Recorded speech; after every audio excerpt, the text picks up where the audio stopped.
강추위가 찾아왔습니다. 감기 조심하시고요. 건강하게 또 안전하게 새벽 제단 잘 쌓아가시는 우리 교우들 되시기를 주님의 이름으로 축복합니다. 자, 오늘 새벽부터 우리는 이 빌립보서의 말씀을 묵상하게 됩니다.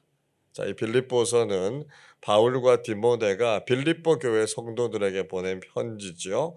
1절을 보십시오. 그리스도 예수의 종 바울과 디모데는 그리스도 예수 안에서 빌립보에 사는 모든 성도와 또한 감독들과 집사들에게 편지하노니 말씀하고 있습니다. 이 편지의 실제적인 발신자는 바울이었습니다. 일반적으로 서신에서 바울은 자신이 예수 그리스도의 사도다라고 하는 것을 강조하죠. 그런데 여기에서는 그리스도 예수의 종이다라고 하는 것을 강조했습니다. 아마도 빌립보 교회는 상대적으로 사도 바울의 권위를 잘 인정해주고 잘 따랐던 교회였고요. 바울과 좋은 관계 가운데 있었다라고 하는 것을 우리가 알 수 있습니다. 자, 이 편지의 수신자인 빌립보 교회는 사도 바울이 2차 전도 여행 때 세운 교회였습니다. 사도 바울은 마게도냐 지역의 으뜸이 되는 성인 이 빌립보에 들어가게 되죠. 그리고 안식일에 기도할 수 있는 곳을 찾고 있었습니다. 그때 장소를 제공한 사람이 바로 루디아였고요. 그녀의 헌신을 통해서 이 빌립보 교회가 세워지게 됐습니다. 사도행전 16장 14절은 이렇게 말씀합니다. 두아디라시에 있는 자색 옷감 장사로서 하나님을 섬기는 루디아라 하는 한 여자가 말을 듣고 있을 때 주께서 그 마음을 열어 바울의 말을 따르게 하신지라 말씀하고 있습니다.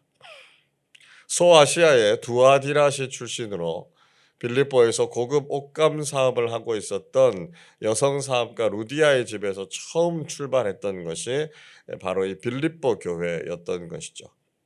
자, 그러니까 이 빌립보 교회는 한 여인의 특별한 헌신을 바탕으로 세워진 교회였고요.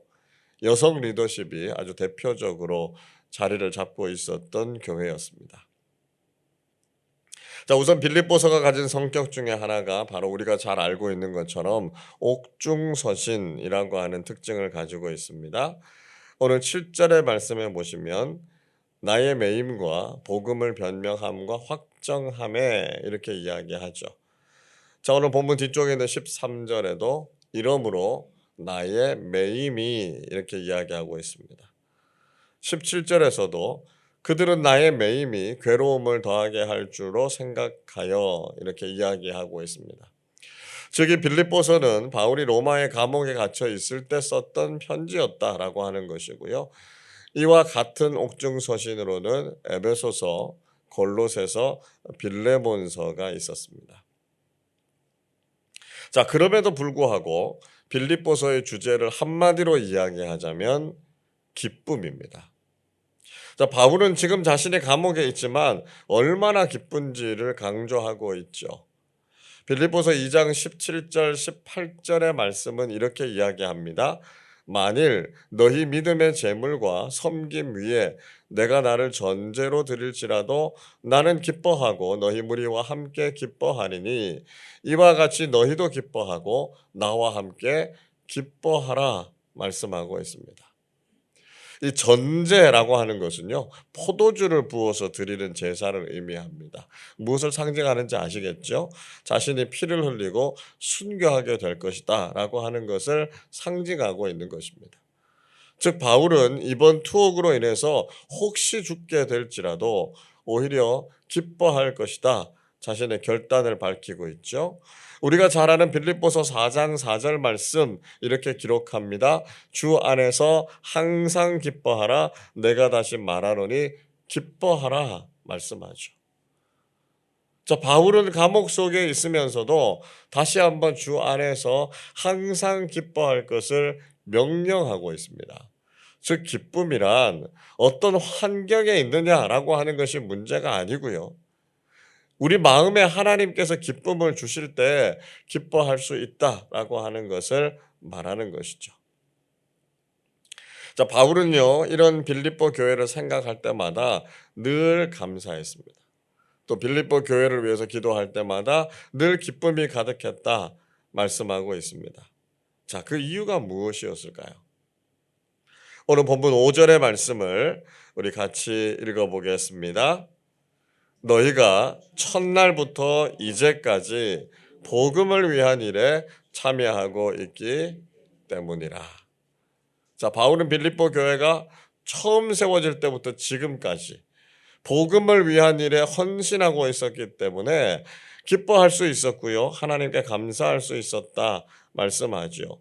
자, 6절에서도 이렇게 이야기합니다. 너희 안에서 착한 일을 시작하신 이가 그리스도 예수의 날까지 이루실 줄을 우리는 확신하노라. 자, 또 바울은 착한 일을 시작하신 이가 그리스도 예수의 날까지 이루실 것이다 라고 하는 것을 확신하죠. 착하다라고 하는 표현은 단지 도덕적으로 윤리적으로 선하다라고 하는 뜻이 아닙니다. 착하다라고 하는 것은 분명히 복음과 관련된 일을 이야기하고 있습니다. 그래서 하나님께서 하시는 복음과 관련된 일에 빌립보 교회가 일관되게 동참하고 있었고요. 결국은 주님 다시 오실 때까지 그걸 이루실 것이다, 이룰 것이다 라고 하는 것을 확신하고 있었던 거죠. 또 7절에서 바울은 빌립보 교인들이 감옥에 있는 바울과 함께 복음을 변호하고 확실하게 하는 일에 참여해 준 것에 대해서도 감사하고 있습니다. 자, 바울은 그런 빌립보 교회 성도들을 자신이 얼마나 사랑하는지에 대해서 마음을 고백하고 있죠. 8절을 보십시오. 내가 예수 그리스도의 심장으로 너희 무리를 얼마나 사모하는지 하나님이 내 증인이시니라 말씀하고 있습니다. 바울이 빌립보 교회 성도들을 사랑하고 사모하는데요. 예수 그리스도의 심장을 가지고 그렇게 사랑한다라고 이야기합니다. 심장이라고 하는 헬라어 단어 스플랑크노이스라고 하는 말은 심장, 창자, 간, 폐 이런 내장 기관을 가리키고 있습니다. 근데 성경에서는 주로 어떤 의미로 많이 썼느냐 하면요. 애정, 자비, 연민, 긍휼 그런 의미로 많이 썼습니다. 자, 바울이 그만큼 깊이 빌립보 교인들을 사랑하고 있었다는 것이고요. 하나님께서 증인이 되실 만큼 그렇게 진실한 관계였다는 것입니다. 바울과 빌립보 교회의 관계는 사역자와 공동체의 모범적인 관계의 모습입니다. 사역자는 교회를 생각할 때마다 감사와 기쁨이 넘쳐나야 하죠. 그리고 교회는 정말 복음을 위한 일에 헌신하고 영적인 지도자들과 마음을 같이 해서 좋은 동역자들이 되는 것이 필요합니다. 우리 아름다운 교회가 사역자들과 이런 좋은 관계를 맺으실 수 있기를 바랍니다. 우리 교회도 본교회 사역자들이 있고요. 또 동역하는 교회의 사역자들이 있습니다. 또 우리가 후원하는 선교사님들이 계시죠. 우리가 하나님 안에서 서로 사랑을 나누고 서로를 아끼는 그런 좋은 관계를 세워가실 수 있기를 바랍니다. 자, 이어서 바울은 빌립보 교회를 위해서 기도하고 있습니다. 자, 그 기도의 내용을 우리가 몇 가지 살펴볼 텐데요. 먼저 바울은 그들의 사랑이 지식과 모든 총명으로 더 풍성해지기를 기도하고 있습니다. 9절의 말씀 보십시오. 내가 기도하노라 너희 사랑을 지식과 모든 총명으로 점점 더 풍성하게 하사 이렇게 말씀하죠. 즉 빌립보 교회의 신앙이 하나님을 사랑하는 것과 하나님을 아는 지식이 함께 갈 수 있기를 바란다. 그렇게 기도하고 있습니다. 자, 사랑과 지식 이 두 가지가 함께 가는 것이 왜 중요할까요? 자, 우선은요. 사랑이 없는 지식은요. 사람을 교만하게 만듭니다. 그리고 지식이 없는 사랑은 무분별한 사랑이 되어 맹목적인 사랑이 되고 만다는 것이죠. 그래서 우리의 사랑과 지식이 같이 갈 때 그 사랑은 많은 사람들을 설득할 수 있고요. 다른 사람들에게도 영향력을 미치는 사랑이 될 수 있다라고 하는 것이죠. 자, 보다 더 근본적으로 생각해 보면 하나님께서 우리를 사랑하시기 위해서 무슨 일까지 하셨는가라고 하는 것을 알게 되면요, 그 지식이 하나님을 향한 우리의 사랑을 더 깊어지게 한다는 것이죠. 자, 둘째로 지극히 선한 것을 분별하고 진실하고 허물 없는 삶을 살 것을 기도했습니다. 10절 보시죠. 너희로 지극히 선한 것을 분별하며 또 진실하여 허물 없이 그리스도의 날까지 이루고 말씀합니다. 자, 바울은 빌립보 교회가 지극히 선한 것을 분별할 줄 아는 교회가 되기를 원했습니다. 왜 그럴까요?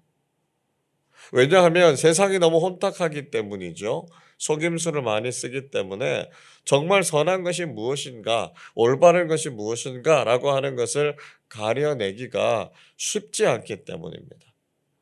그러나 우리가 영적으로 깨어 있으면 즉각적으로 선한 것이 무엇인지 악한 것이 무엇인지를 분별할 수 있죠.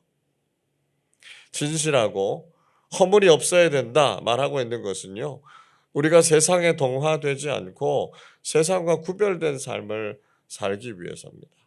우리는 무엇이 진리이고 무엇이 거짓인지를 구별해야 되고요, 그 바른 지식을 가지고 이단과 사이비에 넘어가지 않아야 한다는 것이죠.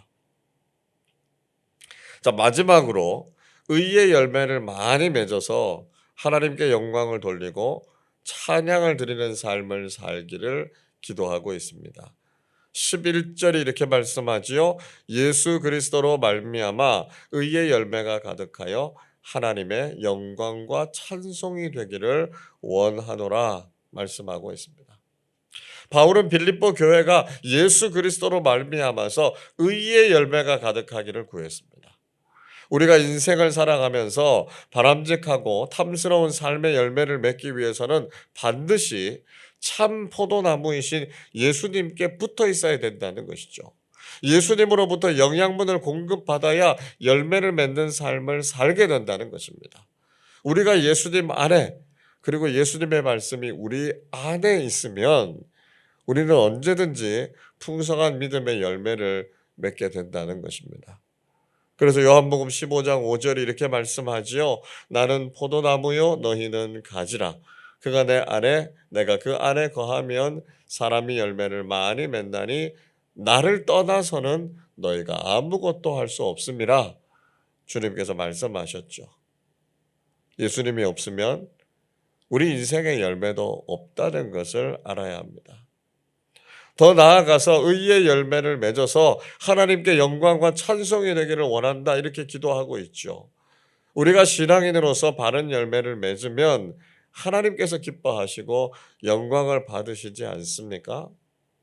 그래서 우리가 그리스도인답게 좋은 열매를 많이 맺어서 우리 아버지 하나님께 큰 영광과 찬송을 올려드리는 사람들이 되실 수 있기를 바랍니다. 여러분, 우리 아름다운 교회는 사역자들의 기쁨과 감사의 제목이 되어야 하고요, 늘 사역자들을 생각하면서 기도하는 교회가 되어야 하겠습니다. 아름다운 신앙으로 칭찬을 받고 모범적인 신앙으로 늘 감사의 대상이 되는 교회가 되실 수 있기를 바랍니다. 또한 우리 교회가 사랑과 지식이 풍성한 교회, 선한 것을 분별하고 충성하는 교회, 의의 열매를 많이 맺는 교회가 될 수 있도록 기도하실 수 있기를 바랍니다. 그래서 늘 주님께서 칭찬하시고 기뻐하시는 성숙한 믿음의 공동체가 되어서 하나님께 영광과 찬송을 올려드리는 교회가 되시기를 주님의 이름으로 축원합니다. 기도하겠습니다. 하나님 아버지, 오늘부터 빌립보서의 말씀을 통해서 바울의 마음에 기쁨과 감사를 주셨고 하나님께 영광을 올렸던 빌립보 교회의 신앙에 대해서 묵상하게 하시니 감사드립니다. 우리 교회가 사역자들의 마음에 감사와 기쁨이 되는 교회가 되게 하시고 하나님께 의의 열매로 영광을 돌리는 교회가 되게 하여 주옵소서. 올겨울 들어서 가장 추운 날씨가 찾아왔는데 우리 교우들의 건강을 지켜주시고 오늘도 저희들의 삶을 통해서 하나님께 영광을 돌리는 일들을 분별해서 실천하게 하시고 올려드린 믿음의 열매로 주님을 영광스럽게 하는 교회 되게 하여 주옵소서. 하나님, 오늘 이 새벽에도 간절한 마음으로 두 손을 모아 하나님 앞에 기도하며 아뢰는 모든 기도의 제목들마다 선하게 응답하여 주셔서 우리의 마음에 기쁨과 감사의 제목들이 넘쳐나게 하여 주옵소서. 오늘 하루의 삶 속에서도 성령 하나님께서 저희들의 삶을 이끌어 주시고 인도하여 주셔서 평안함과 기쁨이 넘쳐나는 믿음의 삶 살아가게 하여 주옵소서.